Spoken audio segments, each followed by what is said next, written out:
Lucas 17, a partir do 11. Aconteceu que, indo ele para Jerusalém, passou pela divisa entre Samaria e a Galileia. Ao entrar em um povoado, 10 leprosos saíram-lhe ao encontro, pararam de longe e gritaram: Jesus, mestre, tem compaixão de nós. Logo que os viu, ele lhes disse: ide e mostrai-vos aos sacerdotes. E aconteceu que, enquanto iam, ficaram purificados. Um deles, vendo que fora curado, voltou glorificando a Deus em alta voz, e prostrou-se com o rosto em terra aos pés de Jesus, dando-lhe graças. E este era samaritano. Então Jesus perguntou: não foram 10 os purificados? E os outros 9, onde estão? Não houve quem voltasse para dar glória a Deus, senão este estrangeiro? E disse-lhe: levanta-te e vai, a tua fé te salvou. Obrigado, Senhor, pela tua palavra. Obrigado pela tua graça. Obrigado por ter se revelado a nós, ter aberto os nossos olhos e ter aberto também o nosso coração. Peço que hoje o Senhor, mais uma vez, fale conosco, em nome de Jesus. Amém. Uma vez eu conversava com um senhor que se dizia, se não ateu, muito simpatizante do ateísmo. E nós tivemos uma conversa respeitosa, porque ele me explicava os seus porquês de entender que Deus seria apenas uma criação do homem, e eu explicava respeitosamente as minhas razões por crer que Deus não é criação de homem algum, mas existe e tudo criou. Em determinado momento da conversa, ele me disse que, embora não acreditasse em Deus, ele ficava maravilhado com a natureza. Como, por exemplo, um bichinho, um inseto, uma lagarta, que se ninguém ensinar ou explicar, ela sabe que lá em cima da árvore tem alimento. E que para ele isso era um mistério. Como pode? E aí no fim ele me diz assim: me desculpe por não ser um crente cego. E eu pensei comigo: se você não fosse cego, veria que o mistério é Deus. Que quem ensina que tem comida lá em cima para o bichinho é Deus. Mas é interessante, irmãos, que essa consciência de Deus, essa consciência da graça de Deus, é provavelmente a maior diferença entre aqueles que creem e aqueles que não creem. Aqueles que se identificam já como povo de Deus, como seguidores de Jesus, e como aqueles que não. Porque a diferença entre o povo de Deus e aqueles que ainda não são povo de Deus, não é que o povo de Deus é abençoado por Deus, e quem não é povo de Deus não é abençoado por Deus. Quem vem na igreja, Deus olha e fala: vou derramar uma bênção essa semana sobre ele. Embora haja bênçãos em estarmos reunidos sempre. A Bíblia diz lá no Salmo 133 que Deus abençoa a comunhão. Mas Deus abençoa também quem não veio aqui hoje. Quem não vai em lugar algum. A Bíblia diz que o sol se levanta sobre todo mundo.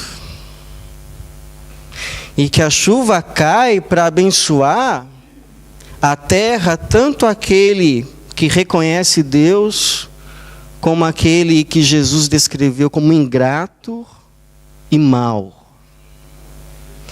Então o que diferencia quem reconhece a Deus em todas as coisas e quem não reconhece, não é que uns são abençoados pela graça de Deus e outros não. Mas o que diferencia alguém que já é de Deus e alguém que ainda não é que quem já é, reconhece a graça de Deus e agradece a Deus.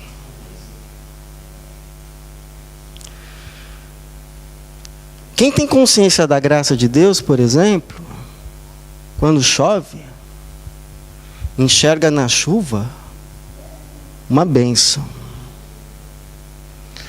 Quem não é, além de não reconhecer, dependendo do dia, ainda xinga. Está chovendo, o tempo está ruim. É como diz aqui nesse texto que lemos, a graça de Jesus tinha 10 leprosos, viram Jesus passando, os 10 chegaram a Jesus, os 10 pediram, Jesus vai e diz assim, se apresentem aos sacerdotes. E aí eles vão, não foi um que foi curado, não foi 2 que foi curado, não foram 3 que foram curados, os 10 foram curados, mas um voltou para agradecer. Então se você está aí chateado, que você fez coisa para alguém e alguém não te agradeceu, é assim mesmo, irmão. Proporção está aqui. De 10, 1 agradece. Mas a pergunta que eu queria responder com você hoje é a seguinte: até que ponto eu e você estamos conscientes da graça de Deus na nossa vida? Até quando a gente se alinha com esse que reconheceu, teve consciência da graça de Deus derramada sobre a sua vida, e não só teve consciência, mas soube agradecer? E até que ponto nós estamos alinhados com os outros 9, que se foram agradecidos ou não, a gente não sabe, mas o que a gente sabe é que eles não voltaram para agradecer. Talvez ficaram tão encantados com o que receberam de Deus, que se esqueceram de Deus. Você sabia que isso pode acontecer? Você fica tão encantado com as coisas que recebe de Deus, que se esquece de Deus. Então, como ter uma vida que tem consciência da graça de Deus na vida? Então, a primeira coisa, se você é uma pessoa que tem consciência da graça de Deus na vida, ou quer ter, peça para Deus abrir os teus olhos, para que você veja quanta graça Ele derrama na sua vida. Ele derrama tanta graça na sua vida, que você talvez não consegue ver a metade. E tem gente que diz assim: nada cai do céu, só água. Quem tem consciência da graça de Deus, não diz isso. Quem tem consciência da graça de Deus, pelo contrário, diz: tudo que é bom cai do céu. Porque lá em Tiago é dito assim que toda boa dádiva, todo dom perfeito vem do Pai das luzes, em quem não há sombra, nem mudança e nem variação.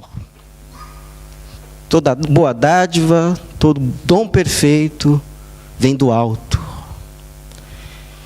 E esse que era antes um leproso reconheceu isso. Porque ele reconheceu que o que curou ele não foi a corrida dele. Você sabe que Jesus mandou eles para os sacerdotes, porque um leproso, quando ele era curado, ele precisava se apresentar ao sacerdote para que esse sacerdote fizesse uma inspeção sanitária. Constatasse que ele era de fato curado, então ele podia voltar à família, podia voltar à sociedade. Então é por isso que Jesus diz assim, vai se apresentar ao sacerdote. E aí esse outro vem, o versículo de número 15, diz, um deles, vendo que fora curado, voltou glorificando a Deus, porque reconheceu que a graça que foi recebida não veio da corrida, veio de Deus. Sabe por quê? Pouca gente consegue agradecer, porque sofre muito. Porque sofre muito. A verdade, irmãos, é que a gente nessa vida, a gente sofre. Tem sofrimento. Tem luta. Tem muita tristeza. Tem muita tristeza. Mas sabe o que eu percebo também? Não sei se você percebe isso na sua vida. Tem semana que eu olho assim para a semana e às vezes eu tenho que dar a graça por ter terminado a semana vivo, porque foi tanta coisa, tanto aborrecimento, tanta coisa que aconteceu que não era para ter acontecido, que não precisava ter acontecido, mas acontece.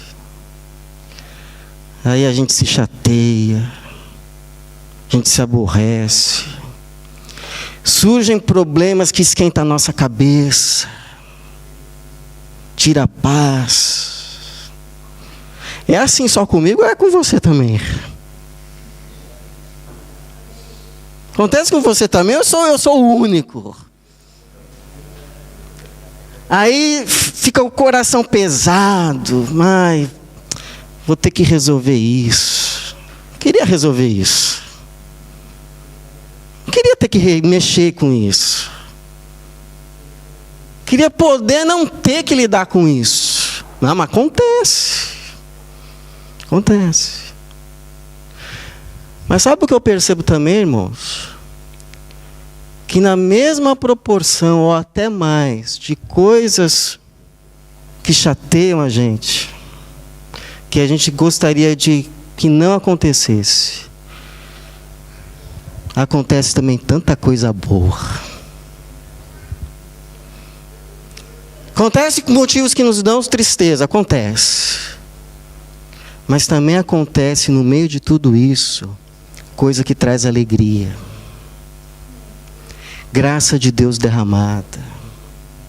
Vem a tribulação, mas a Bíblia diz que junto com a tribulação vem a consolação. Que vem os momentos de dor de parto, que você olha assim, não tem motivo para ter alegria, mas depois vem a alegria. E aí a alegria é tão grande que você olha para trás e esquece, você lembra o que aconteceu, mas agora a alegria tomou conta do coração. Então o problema, irmãos, não é que a gente não recebe, a gente recebe, mas a gente vê pouco, porque a gente tem a tendência de pegar o lençol branco e ver o pontinho preto. E isso em tudo. Em tudo, a gente se vicia em ver as coisas ruins da vida. A gente foca nas coisas ruins da vida e não enxerga mais nada, porque você focou. Um dia eu vi assim uma ilustração que nunca mais saiu do meu coração. Era um homem sentado no sofá, desesperado, atribulado, porque 2 diabinhos seguravam um quadro assim, com um trovão, uma tempestade, e colocavam bem na frente dele. Mas atrás tinha uma janela que mostrava que estava fazendo um sol. Então esse é o problema. Não é que não está acontecendo coisas boas na sua vida. Não é que Deus não está derramando a sua graça na sua vida. Não é que Deus não está te abençoando, e muito. Mas talvez você se viciou em só olhar para as coisas ruins que estão acontecendo na vida.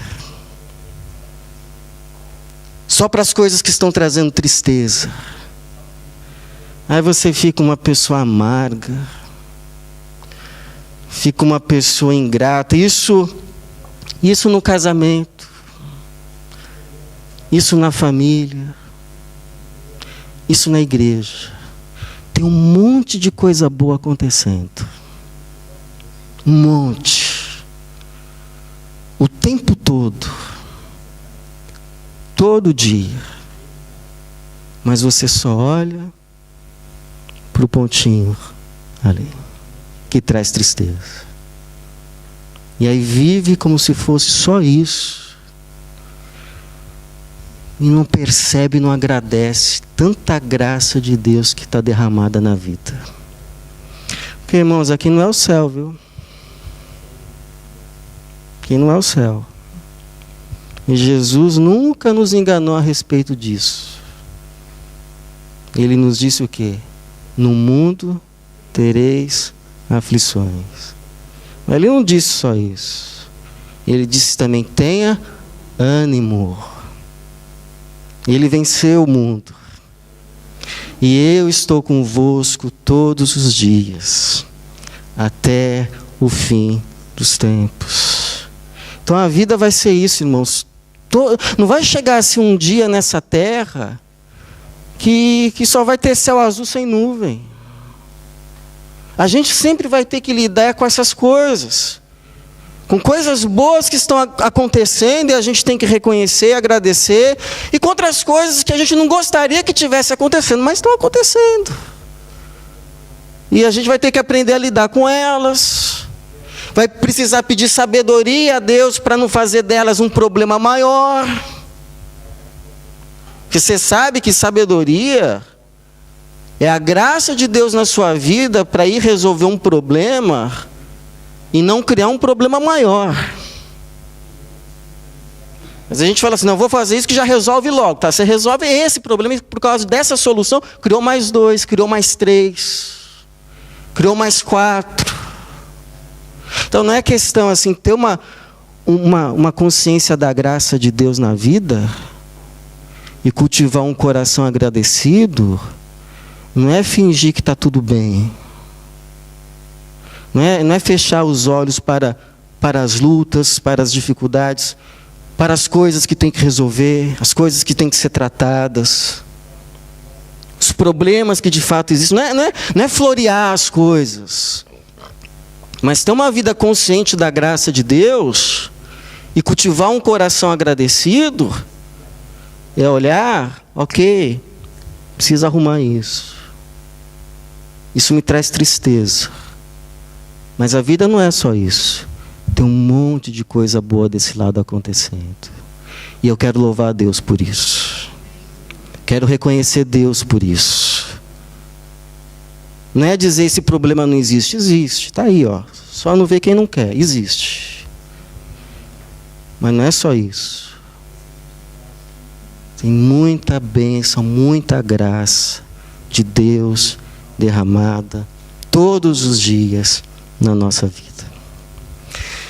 Então eu queria te convidar a cultivar um coração grato e ser agradecido. Por exemplo, sabe uma coisa que a gente precisa aprender a agradecer? Não é só por ter comida à mesa, mas por poder comer. A Bíblia diz que tem pessoas que chegam numa situação que eles têm até a bênção, mas não têm a capacidade de desfrutar da bênção. Então pergunte para uma pessoa que está sendo alimentada por tubos a graça que é poder comer pela boca.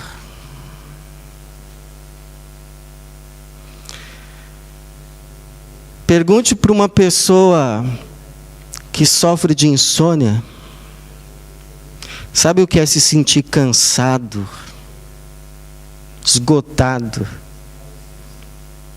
e não conseguir dormir? Pergunte para essa pessoa o valor de uma noite bem dormida. Agradeça pelo seu trabalho. Seja muito, seja pouco, seja o que agora você quer, seja o que agora você não quer, o que você tem. Por mesmo que você ache que é pouco, que não é o que você queria ter, sempre tem alguém que gostaria de estar no teu lugar. Sempre. E se você sair, vai ter. Vai ter. É por isso que a Bíblia diz assim: seja a paz do Senhor o juiz no seu coração e sede agradecidos. O que é uma vida que tem consciência da graça de Deus? Não é uma vida ingênua, uma vida alienada. Não, é uma vida que reconhece os problemas, mas reconhece que a vida não é só problemas. A vida não é só problemas. Não faça da sua vida só esse problema. A sua vida é mais do que esse problema. Toda rosa não tem só espinho. O segundo, o que é cultivar um coração agradecido? E diferente daqueles que olham para a chuva e reclamam, recebem sol de Deus e nunca estão felizes, tem consciência da graça. É que a gente que tem consciência de o quanto a gente recebe, primeiro, a gente sabe que se a gente pôde fazer alguma coisa boa para alguém, se a gente pôde dar alguma coisa para alguém, é porque primeiro a gente recebeu de Deus. Primeiro. Ninguém pode dar nada para ninguém sem antes ter recebido de Deus. Nada. Até consolação, já falei, né? A Bíblia diz assim, que a gente consola as pessoas que estão em tribulação, sabe como? Sabe com o quê? Com a consolação que a gente recebeu de Deus nas nossas tribulações.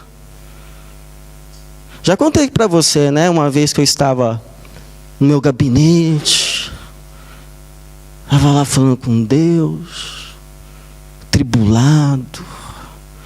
Aí eu orei assim: Senhor, manda uma pessoa para me consolar. Aí tocou a campainha. Sabe quem era? Uma pessoa para eu consolar. Pastor, me ajuda, estou com um problema. Eu falei: sério, irmã? E aí o que aconteceu? Eu consolei ela e fiquei consolado, porque recebi consolação de Deus sem saber. Essa oferta que a gente está levantando aqui, a gente não está dando nada. A gente só está repassando um pouco. Porque ninguém pode dar se primeiro não recebeu. O próprio Deus fala assim: quem foi que primeiro deu a mim para que eu me torne devedor? Então a gente tem essa consciência, isso me ajudou muito, porque tem gente ingrata, a gente sempre vai lidar com pessoas que são ingratas. Lembro de um irmão que uma vez foi fazer uma caridade, isso há muitos anos, muitos anos. O irmão foi fazer uma caridade, aí chegou na casa de quem ele ia fazer a caridade: eu vim te entregar isso. Aí a pessoa olhou e falou: ah, tá bom, pode entregar ali, pode colocar ali. O irmão ficou indignado. Ficou indignado. Sabe como eu aprendi a lidar com isso? Eu penso assim, irmãos, que na verdade, primeiro, né? Se eu pude dar alguma coisa para alguém, foi porque primeiro Deus deu para mim, senão eu não podia dar nada. Segundo, que na verdade, quem deu não fui eu, foi Deus, por meio de mim. Se a pessoa deve alguma coisa, deve para Deus. Como Deus não cobra nada, dá tudo de graça, está tudo pago. Está tudo pago. Então você veja que esse outro cego aqui, esse outro leproso, ele chega, versículo de número 15, diz que ele volta glorificando a Deus em alta voz. Por que ele vem glorificando a Deus em alta voz? Alguns vão dizer assim: ah, pastor, porque questão de personalidade, né? Tem gente que recebe as coisas e fica na dele. Tem gente que recebe e fala. Ou então você fala assim, ele está falando porque ele está com muita alegria. E é verdade. E a alegria não faz isso mesmo? A alegria, quando enche o coração, sabe o que acontece? Transborda. É igual aquela taça de champanhe assim, ó, que está lá na ponta da pirâmide. E aí vai enchendo a primeira taça e o que acontece? Vai caindo para as outras. E vai enchendo as outras. É isso que Deus faz. Deus vai nos abençoando, vai derramando a sua graça, vai nos enchendo de graça. E essa graça não fica só dentro do coração, ela vai transbordando, vai transbordando, vai transbordando. Porque a gente não fica mais satisfeito só de receber. Você sabe, irmãos, que para alegria, ser alegria mesmo, ser alegria plena, ela precisa ser compartilhada. Sabia disso? Que graça que tem, por exemplo, você no seu aniversário comemorando sozinho. Em frente de um bolo com velhinha e fazendo selfie.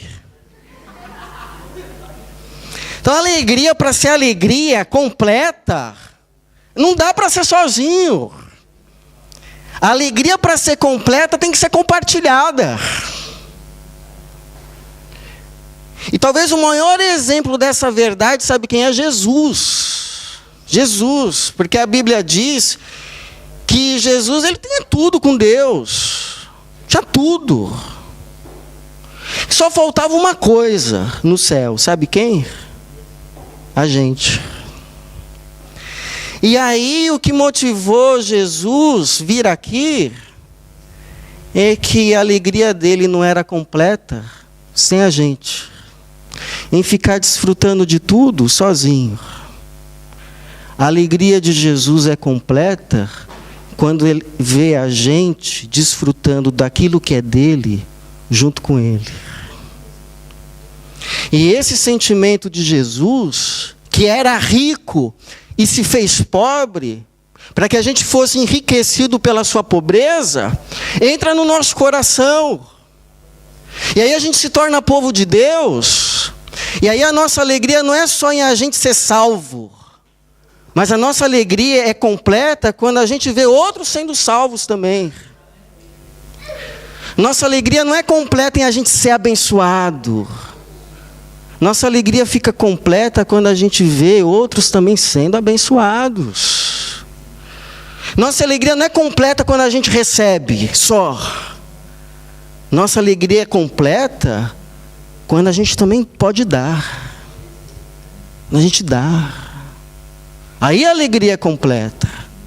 É por isso que eu gosto da figura da árvore. Você sabe que a árvore, tudo que ela recebe, ela devolve, né? Ela recebe água da terra e ela devolve oxigênio, ar. Ela recebe sais minerais e devolve frutos. E o lugar que ela ocupa ela faz sombra. Talvez seja essa uma das razões porque a Bíblia muitas vezes compara o povo de Deus com uma árvore plantada junto a ribeiros, que no seu tempo certo dá fruto. A gente não é um povo que está aqui na terra só para receber, só para tirar. A nossa alegria completa é quando a gente também pode dar, quando a gente pode frutificar, quando a gente é povo de Deus. Acho que você já ouviu aquela história, né? Ficou famosa aí nesses últimos tempos. Que lá numa tribo da África, pegaram umas crianças para fazer uma competição, uma corrida. E aí colocaram um pacote de doces debaixo de uma árvore. E disseram assim: quem chegar primeiro, o pacote é dela. Já! Mas se fosse aqui, era uma correria. Aí diz que elas se deram as mãos e foram correndo juntas. E chegaram juntas. E pegaram o prêmio juntas. E repartiram juntas. E aí perguntaram, né? O antropólogo perguntou: por quê? Tio, como que a gente ia ficar feliz se só um comesse e o outro não? Então eu acho que é isso que o Espírito Santo faz. O Espírito Santo não apenas abre os nossos olhos para que a gente reconheça a graça. Graça de Deus derramada sobre a nossa vida. Mas Ele vai alargando o nosso coração. Para ir cabendo mais gente, mais gente, mais gente. Antes era aquela vida egoísta, só eu. Só eu. Aí o Espírito Santo alarga o coração. E aí você diz assim: não, não é só eu. Minha esposa também. Também precisa disso que eu estou desfrutando. Aí o coração é alargado, fica a família. O coração é mais alargado, fica os amigos. Coração um pouquinho mais alargado, fica também os conhecidos. Coração um pouquinho mais alargado, fica também os desconhecidos. E quando o Espírito Santo alarga tudo, aí fica um coração igual de Jesus, que cabe até aos inimigos. A gente é o povo de Deus, irmãos. A gente não é só o povo que reconhece a graça e recebe a graça. Reconhece a graça porque recebeu de graça e divide a graça de graça. Porque sabe que tudo que recebeu foi pela graça. Por isso que o Paulo nos diz assim: aquilo que de graça recebestes, de graça dá. Que a graça seja abundante na minha e na sua vida. E que a gente reparta essa graça com o maior número de pessoas, para que o nome de Jesus seja conhecido. Amém.